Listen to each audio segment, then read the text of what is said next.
Limpyo pa. Ayun. Sige na. Sige kuya.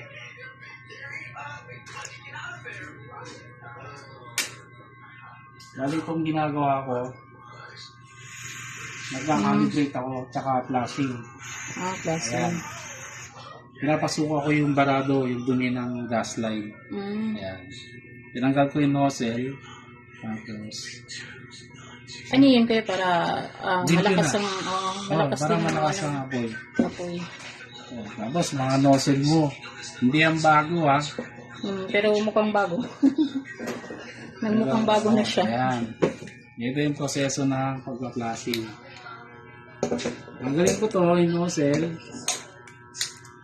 Kailangan lang meron kang size 6 na socket wrench. Tapos ito, pa-flashing natin to. Ayan. Pasukayan natin. Ayan. Oh, linis na na. Ito naman nozzle, susundutin natin to.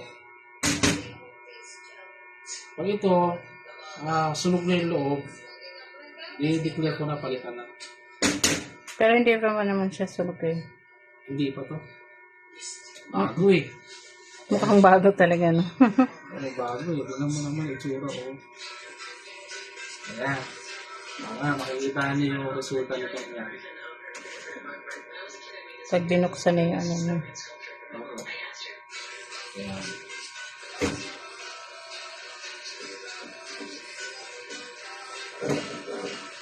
Yun.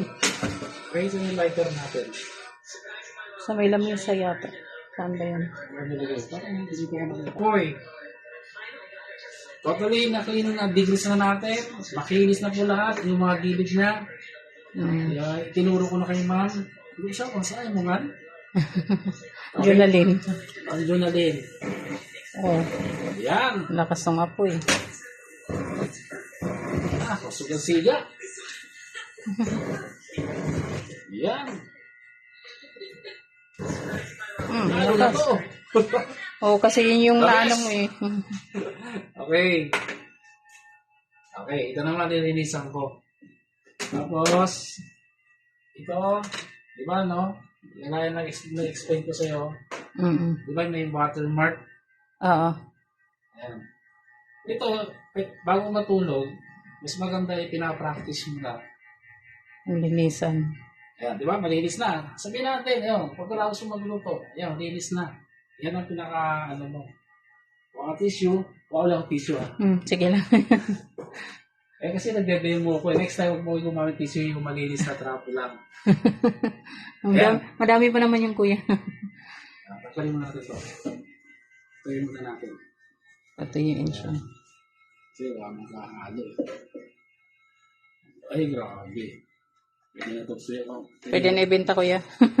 Naku, mabibenta mo. Mabili mo ito 5,000. Kahit 8,000, mabibenta mo ito. Eh, nakita nila sa kintab mo lang eh. Ayan. Kasi maintenance lang spray talaga. Na natin. Spray. Ayan. Ayan lang. Konti lang. Tapos, pahid natin. Wala nang watermark to.